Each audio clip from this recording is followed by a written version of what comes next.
নমস্কার বন্ধুরা, রিনাজ হোমলি কিচেনে সকলকে স্বাগত।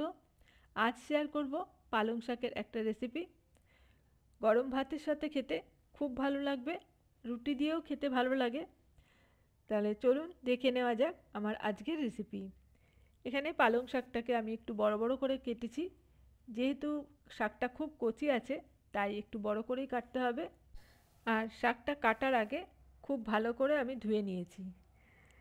এবার এখানে শাকটা রান্না করার জন্য আমি নিয়েছি 5-6টা শিম, 2-3 টুকরো করে কেটে নিয়েছি, একটা আলু কেটে নিয়েছি, আর একটা মূলো, 2টো কাঁচা লঙ্কা নিয়েছি, আর 6-7টা মতন বিউলির ডালের বড়ি নিয়েছি।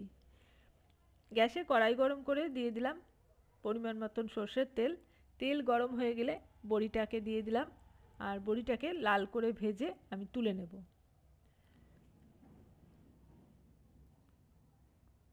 এবার এই তেলের মধ্যে ফোড়নে দিচ্ছি 1/2 চামচেরও কম কালো জিরে, একটা শুকনো লঙ্কা।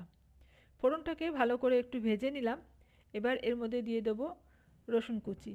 এখানে 3-4টে কোয়া রসুন কুচি করে নিয়েছি, আর দিলাম একটা পেঁয়াজ কুচি। খুব ভালো করে পেঁয়াজ আর রসুনটা ভেজে নিলাম।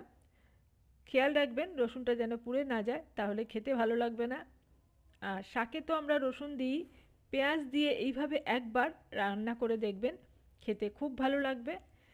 পেঁয়াজ আর রসুনটা ভাজা হয়ে গেলে আমি এখানে সবজিগুলো সব দিয়ে দিলাম। সবজিগুলোকে একটু নাড়াচাড়া করে নিয়ে দিয়ে দিলাম পরিমাণ মতো নুন আর হলুদ। নুন আর হলুদটা ভালো করে মিশিয়ে নিয়ে নাড়াচাড়া করে সবজিগুলোকে একটু ভালো করে ভেজে নেব। তারপর ঢাকা দিয়ে রেখে দেব 4-5 মিনিটের জন্য। গ্যাসের ফ্লেমটা লো করে রাখতে হবে। আর ঢাকা দিয়ে এইভাবে রান্নাটা করলে এই সবজিগুলো খুব ভালো মতন তাড়াতাড়ি সেদ্ধ হয়ে যাবে। ঢাকাটা খুলে নিয়ে আমি আবারও নাড়াচাড়া করে খুব ভালো করে ভেজে নিলাম। সবজিগুলো যখন এরকম ভালো ভালো করে ভাজা হয়ে যাবে তখন পালং শাকগুলো দিয়ে দিচ্ছি। সমস্ত পালং শাকটা দিয়ে দিলাম, আর এবারে এর ওপর দিয়ে আমি আরও 1/2 চামচ নুন দিয়ে দিলাম, আর একটু খুন্তি দিয়ে এইভাবে একটু চেপে চেপে দিলাম। এখন নাড়াচাড়া করব না, এইভাবে চেপে দিয়ে গ্যাসের ফ্লেমটাকে একদম লোতে করে দিয়ে ঢাকা দিয়ে রেখে দেব 5-6 মিনিটের জন্য। 5 মিনিট পর ঢাকাটা খুলে নিয়েছি, আর এখন এই শাকটাকে খুব ভালো করে সবজির সাথে মিশিয়ে নিচ্ছি। শাক থেকে অনেকটা পরিমাণে জল বেরিয়েছে, আর শাকের পরিমাণটাও দেখুন অনেকটাই কমে গেছে। এখন খুব ভালো করে একটু নেড়ে চেড়ে নিয়ে আমি এইটাকে আবারও ঢাকা দেব।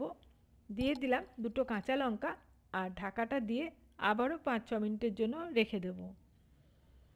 5 মিনিট পর আবারও ঢাকাটা খুলে নিয়েছি, আর এখন বেশ জলটা অনেকটা কমে গেছে, আর একটু নাড়াচাড়া করে দিলাম, আর দেখে নেব সবজিগুলো সেদ্ধ হয়েছে কিনা।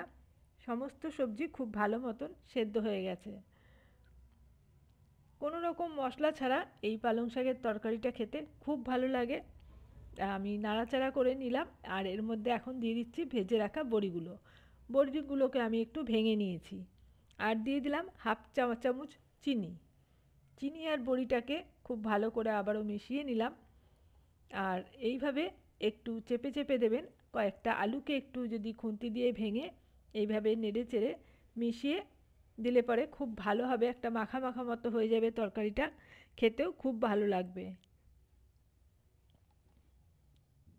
আরও 2-3 মিনিট আমি ভালো করে নেড়ে চেড়ে সম্পূর্ণ জলটা শুকিয়ে নিয়েছি, আর তরকারিটা এখন একদম তৈরি হয়ে গেছে। আমি এখন গ্যাসের ফ্লেমটাকে অফ করে ঢাকা দিয়ে রেখে দেব কিছুক্ষণ। তারপর আমি একটা পাত্রে সার্ভ করে নেব।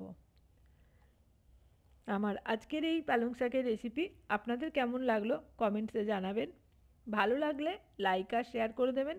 আমার চ্যানেল এখনও সাবস্ক্রাইব করা না থাকলে চ্যানেলটা সাবস্ক্রাইব করে পাশে থাকা অল বাটনটা প্রেস করে রাখবেন। পরবর্তী ভিডিওর নোটিফিকেশান আপনার কাছে চলে যাবে। আজ এখানে শেষ করছি, আবারও চলে আসব অন্য কোনো রেসিপি নিয়ে। এতক্ষণ আমার সাথে থেকে ভিডিওটা দেখার জন্য অসংখ্য ধন্যবাদ।